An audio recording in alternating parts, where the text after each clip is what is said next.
नमस्कार, आप देख रहे हैं आज तक और आपके साथ मैं हूं शशि तुषार शर्मा। इस वक्त की बड़ी और अहम खबर आपको बता दें।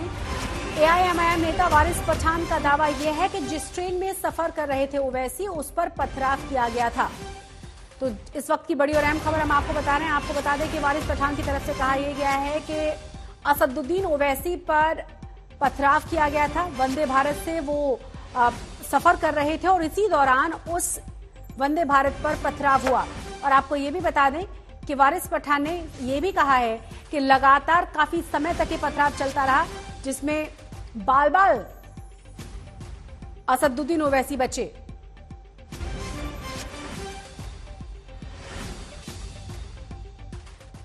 और चलिए आपको दिखाते हैं मुंबई मेट्रो में 25 बड़ी खबरें।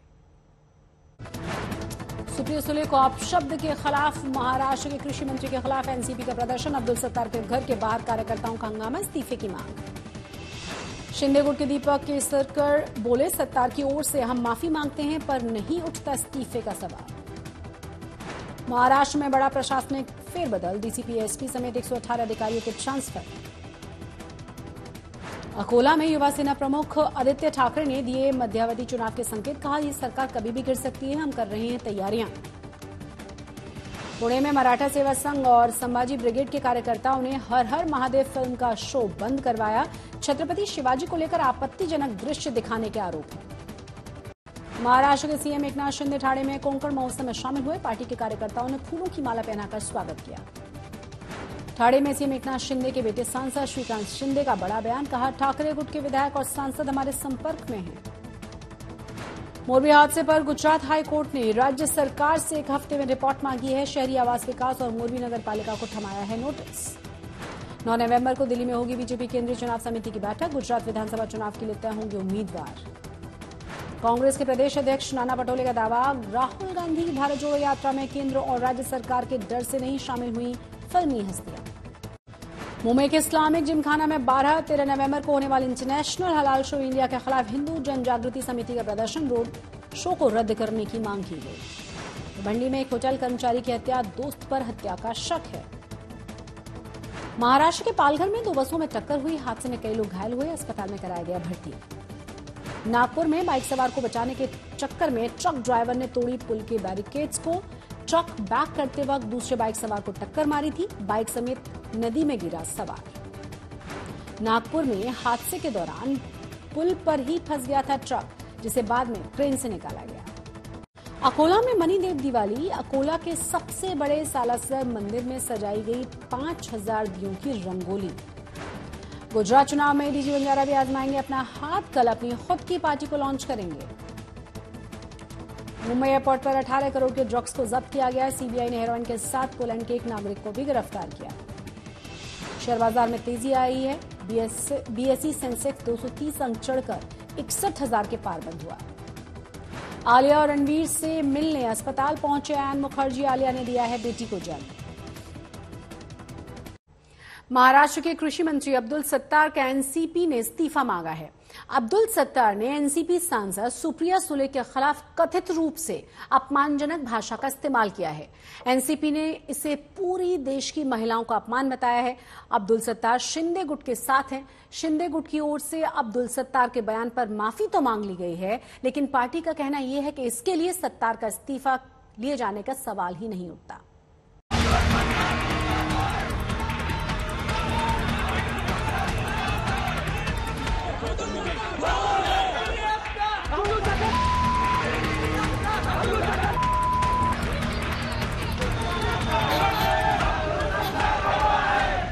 मुंबई, ठाणे, पुणे, औरंगाबाद और अकोला समेत महाराष्ट्र में कई जगह एनसीपी के कार्यकर्ताओं का गुस्सा फूट पड़ा।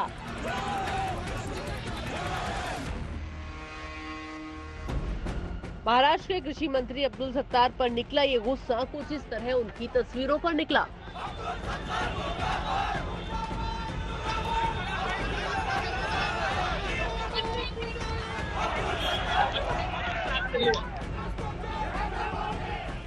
मुंबई में गुस्साए एनसीपी के कार्यकर्ताओं ने अब्दुल सत्तार के आधिकारिक बंगले की खिड़की तोड़ दी।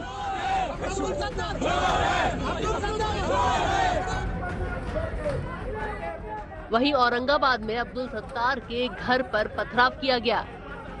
एनसीपी की मांग है कि मुख्यमंत्री एकनाथ शिंदे अपने मंत्री अब्दुल सत्तार का इस्तीफा लें। किसी महिला को जाहिर सभा में, जाहिर वक्तव्य में बोलना, गालियां हमें भी आती है। वो जो स्कूल में पढ़े हैं ना, अब जो कर रहे हैं ना, उसके हम हेडमास्टर रह चुके हैं। गाली बकने में हमारा हाथ कोई नहीं पकड़ सकता है। बंबई के गली मोहल्ले में चाल में बड़े हुए हम, हर 3 शब्द के बाद एक हमारी गाली निकलती थी। लेकिन जब से राजनीति में आए, जब से पवार साहब ने हमारे सर पे हाथ रख दिया, उस दिन से गाली नहीं निकलती मुझसे, दुश्मन के खिलाफ भी नहीं निकलती। ये तो एक औरत के बारे में। और जिस धर्म से वो आते हैं, उस धर्म में महिलाओं का कितना सम्मान किया जाता है, किसी मुल्ला मोहल्ला की से पूछ लीजिए आप। हमारी बहनें बताएंगी जो यहाँ पे आई है। मुझे नहीं लगता नमाज तो पढ़ता ही नहीं है, ये मुझे भी मालूम है। ये कौन से धर्म का पालन कर रहा है यही मुझे पता नहीं। लेकिन इतना बड़ा कट्टर मनुवादी पिछले कई दशकों में महाराष्ट्र में दिखा नहीं था। अब्दुल सत्तार के नाम से एक बड़ा नया मनु इस महाराष्ट्र में तैयार हो गया। एनसीपी के प्रदर्शन को देखते हुए मुख्यमंत्री एकनाथ शिंदे के आवास के बाहर भी सुरक्षा बढ़ा दी गई। अब्दुल सत्तार शिवसेना में टूट के बाद एकनाथ शिंदे के साथ आ गए थे। शिंदे गुट के विधायकों को ठाकरे गुट 40 खोखा कहता है और आरोप लगाता है कि शिवसेना में बगावत करने के लिए इन्होंने 50-50 करोड़ रुपए लिए। बस इसी को लेकर पत्रकारों ने सत्तार से एक सवाल पूछा था और वो भड़क गए। और खोखो के बारे में हमको बदनाम करने वालों को इससे ज्यादा कोई अच्छे शब्द मेरे पास नहीं है। अभी भी आप अपने बयान पर कायम हैं? अरे मैंने बता दिया, इससे अच्छे शब्द यही, इससे भी और शब्द में बोलना चाहता था लेकिन नहीं बोला। इसके आगे अगर वो जो बोलेंगे उनको वो शब्द में जवाब देने के लिए मैं तैयार है। अब्दुल सत्तार ने सुप्रिया सुले के खिलाफ जिस भाषा का इस्तेमाल किया है उसके लिए उनकी पार्टी ने माफी मांगी है। राज्यपाल सदस्य रह चुकी है, वो विद्यमान मेंबर ऑफ पार्लियामेंट है, तो उनके बारे में हमें बहुत आदर है। अगर गलती से भी कुछ उनके खिलाफ निकल गया होगा तो इसके लिए मैं अपोलॉजीज ये करता हूँ। और आगे चलकर माफी मांगेंगे? नहीं, उनको अगर वो ये बोले हैं तो उनको जरूर ये करना चाहिए और इसका एक्सप्लेनेशन नहीं देना चाहिए। देखिए, महिलाओं का आदर करना ये हमारी संस्कृति है और उस संस्कृति का आदर करना चाहिए, ऐसे मुझे लगता है। मैं उनसे बात कर लूँगा और एक बार कोई अपनी माफ़ी मांगे तो इसमें ये खत्म भी हो जाता है वहाँ पर। हालांकि अब्दुल सत्तार को यही लग रहा है कि उनकी बात का पतंगड़ बनाया जा रहा है। उनकी माने तो वो महिलाओं की बहुत इज्जत करते हैं और उन्होंने जो कहा वो सही है। उनको समझता ही नहीं, स्त्री का अर्थ नहीं समझता है। मैं स्त्री को अच्छी तरह पहचानता हूँ। मेरे को भी बीवी है, 5 लड़कियां हैं, 2 लड़के हैं। इतने बड़े पैमाने के ऊपर राजकारण में लाखों महिला बहनें हमारे साथ है। हमको पूरा एहसास है। एक आधी बहन को उसकी भाषा समझती नहीं होंगी तो उस भाषा में हमको बोलने का अधिकार है। एनसीपी ने अब्दुल सत्तार के खिलाफ शिकायत भी मुंबई में दर्ज करा दी है। अब्दुल सत्तार 2014 से पहले कांग्रेस में हुआ करते थे और थोड़े समय के लिए कांग्रेस एनसीपी सरकार में मंत्री भी थे। 2019 में अब्दुल सत्तार शिवसेना में आ गए और शिवसेना में बगावत हुई तो एकनाथ शिंदे के साथ चले आए। ऋतिक भालेकर, पारस दामा और दिव्येश सिंह के साथ विद्या, मुंबई आज तक। तो कृषि मंत्री अब्दुल सत्तार पर जहां आज एमवीए के दल निशाना साध रहे थे, वहीं सत्तार अपने विधानसभा क्षेत्र औरंगाबाद के सिल्लोड में मुख्यमंत्री एकनाथ शिंदे के बेटे और सांसद श्रीकांत शिंदे की रैली की तैयारियों में लगे हुए थे। सिल्लोड में ही आदित्य ठाकरे ने आज जनसभा की है। सुनते हैं कि सत्ता के बयान पर आदित्य ठाकरे ने कहा क्या है। आदित्य ठाकरे हमारे साथ है, सिल्लोड में सभा को संबोधित करके आए हैं। सुप्रिया सुले के बारे में जो कृषि मंत्री ने कहा, आपने सुना ही होगा, क्या प्रतिक्रिया है? मुझे शर्म आती है कि मेरे राज्य में कोई घटना भाई मंत्री ऐसी बात भी कर सकता है, लेकिन पूरा लक्ष्य अभी जो भी नेशनल कमीशन ऑफ वुमेन क्या कार्रवाई करती है उसमें रहेगा।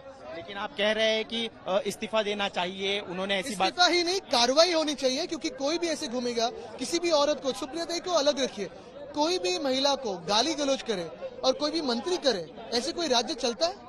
एनसीपी के कार्यकर्ता तो रास्ते पर उतर के आंदोलन कर रहे हैं, क्या शिवसेना भी इसके खिलाफ आंदोलन? मुझे लगता है पहले हमारा लक्ष्य होगा कि सरकार क्या कार्रवाई करती है और भाजपा इनको आश्रय देती है कि इन पे कार्रवाई करती है, क्योंकि भाजपा का प्रोपेगेंडा था, एक मैनिफेस्टो प्रॉमिस था कि महिला सुरक्षा। अभी ऐसी महिला किसी भी राजकीय विचार सरणी की हो, कोई भी गाली गलौज करे तो चलेगा क्या, और ऐसे मंत्री बने रह सकते हैं क्या, ये बात रहेगी। मुख्यमंत्री के बेटे आज यहाँ पर आए थे, श्रीकांत शिंदे, फूल बरसाए गए उन पर भी, और अब्दुल सत्तार जिन्होंने ये वक्तव्य किया उन पर भी। यही बात है कि कोई युवा उनके साथ मंच भी कभी शेयर कर सकता है, मुझे शर्म आती है। और दूसरी बात यही रही कि आज भी मैं उनके मतदार संघ में घूम रहा था, चुनाव क्षेत्र में घूम रहा था, काफी सारे किसान त्रस्त है, लेकिन खुद के चुनाव क्षेत्र में किसानों से नहीं मिले, ये कृषि मंत्री है। आपको यहाँ पर किसानों को मिलने को बहुत देरी हो गई, इस तरह की बात भी वो कह रहे हैं, टीका कर रहे हैं। मुझे लगता है उनकी टीका से पहले उनका चेहरा खुद देखे और उन पे कार्रवाई क्या होती है, मुख्यमंत्री क्या कार्रवाई करते हैं, देवेंद्र जी क्या कार्रवाई करते हैं, इस पे सारा लक्ष्य है। ये है आदित्य ठाकरे जिन्होंने माफी भी मांगने को कहा है अब्दुल सत्तार को। साथ ही हम देख रहे हैं किस तरह से आक्रामक होकर वो कृषि मंत्री के खिलाफ बयान दे रहे हैं। कैमरा पर्सन किरण सबकाल के साथ मैं ऋत्विक भालेकर, औरंगाबाद, सिल्लोड, आज तक।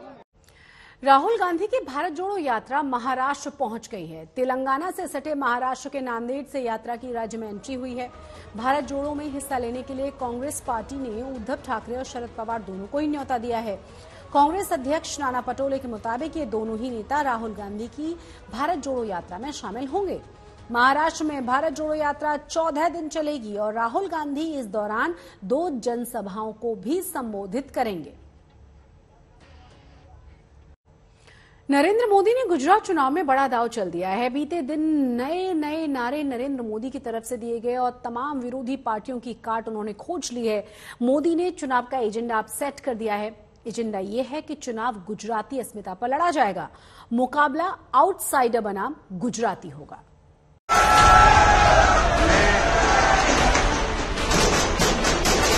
गुजरात का चुनावी टूर्नामेंट शुरू हो चुका है। सियासी पिच पर खिलाड़ियों ने मोर्चा संभाल लिया है।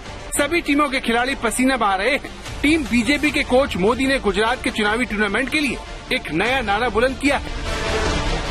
प्रत्येक गुजराती, चाहे मारो आदिवासी हो, चाहे मारो माछीमारी हो, चाहे शहर में रहते हो कि गामड़ा में रहते हो, आत्मविश्वास थी भरेलो छे। અને એટલા જ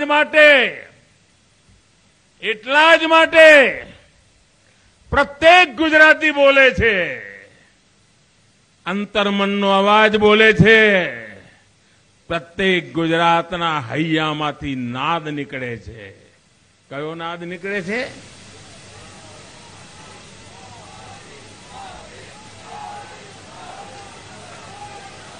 કયો નાદ નીકળે છે?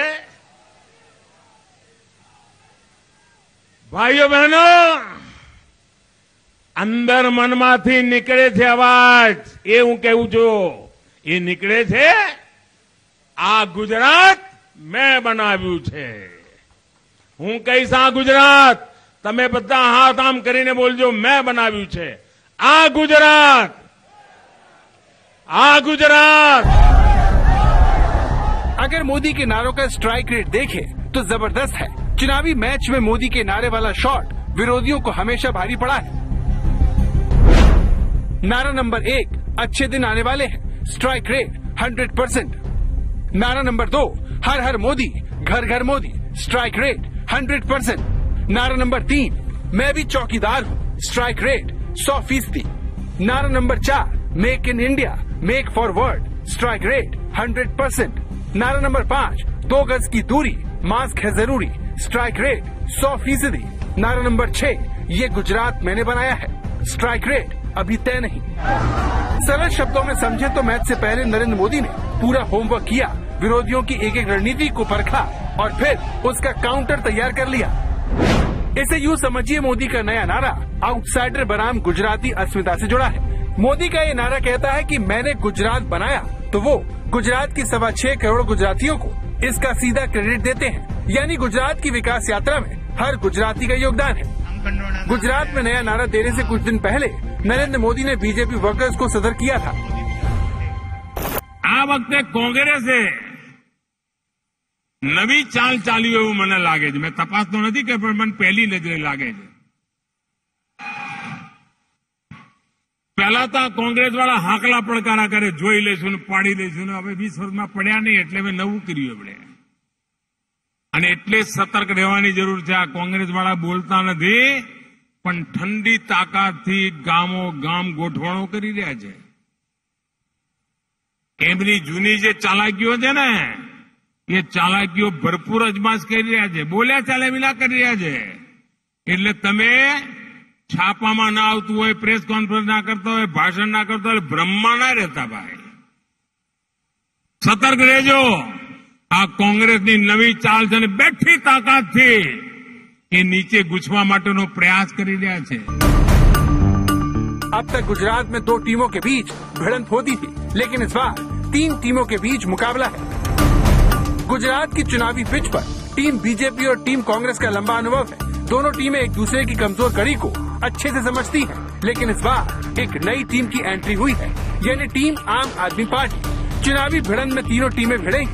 यही वजह है कि चुनाव को लेकर सबके अपने अपने दावे हैं. हालांकि नरेंद्र मोदी ने अपने ओपिनियन पोल के नतीजे जारी कर दिए हैं. તમે કોઈને પણ પૂછો, અમને દિલ્હીમાં જે વાવડ આવે એ પણ એ જ આવે કે ભાઈ ગુજરાતના લોકોએ તો ફરી એકવાર ભાજપની સરકાર બનાવવાનું મન બનાવી લીધું છે. ભાજપની સરકાર બનાવવાનું મન બનાવી લીધું છે. એટલું જ નહીં, જૂના બધા રેકોર્ડ તોડવાનું મન બનાવી લીધું છે. मोदी के कॉन्फिडेंस की वजह उनका प्लान ए के है.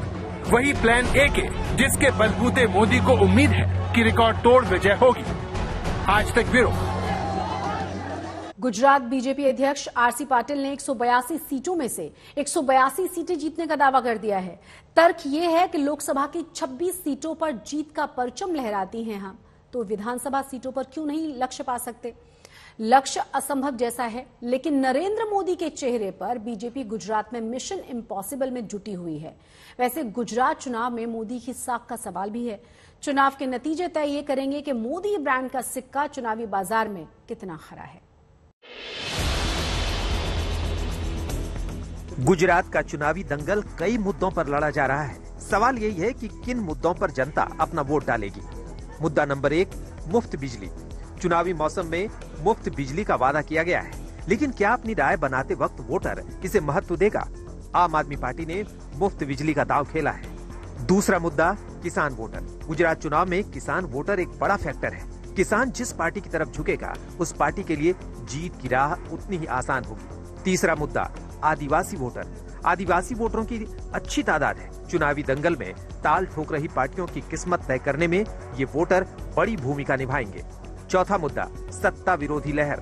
लंबे अरसे से गुजरात में बीजेपी की सरकार है. अब वोटर एक बार फिर बीजेपी की सरकार चुनते हैं या फिर अब की बार उलटफेर करेंगे, ये एक बड़ा सवाल है. यहाँ आपको ये समझना है कि गुजरात का चुनावी टूर्नामेंट बहुत अहम है. ये चुनाव तय करेगा कि गुजरात में तीसरी पार्टी की एंट्री होगी या फिर मुकाबला सिर्फ 2 पार्टियों के बीच होगा. अगर मुकाबला 3 पार्टियों के बीच हुआ तो 2024 के महामुकाबले का दृश्य एकदम अलग हो सकता है. यही वजह है कि बीजेपी ने पूरी ताकत झोंक रखी है. संबोधित करवा माटे आदरणीय वडाप्रधान श्री यहाँ उपस्थित रहा. जिस तरह से हम पिछले कुछ महीनों में गुजरात के कोने कोने में जा रहे हैं, टीवी चैनल वाले भी जनता से बात कर रहे हैं. गुजरात एक बहुत बड़े परिवर्तन और बहुत बड़े बदलाव की तरफ जा रहा है.